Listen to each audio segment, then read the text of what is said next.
Do you get foot pain from a bunionette? This is Estelle. In this video, I'm going to break down what this is, how it's used, and if it's worth having, all from the expertise of a medical massage therapist. Hey Nova, what's up? Oh, don't worry. They know to like, follow, and subscribe. Everyone wants to empower their healing. This is called a gel bunionette protector. For those who don't know, a bunionette is a bony bump at the base of the pinky toes caused by the misalignment of the MTP joint. It often looks red and can be super painful. As we age, our feet naturally get wider.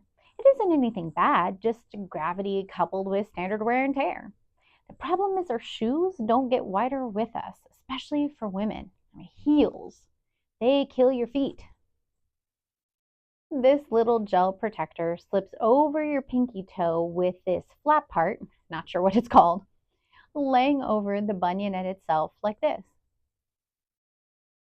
The idea is that the gel separator helps get the joint here lined up more while adding some cushion to the irritated joint, which reduces the rubbing. I actually use this myself.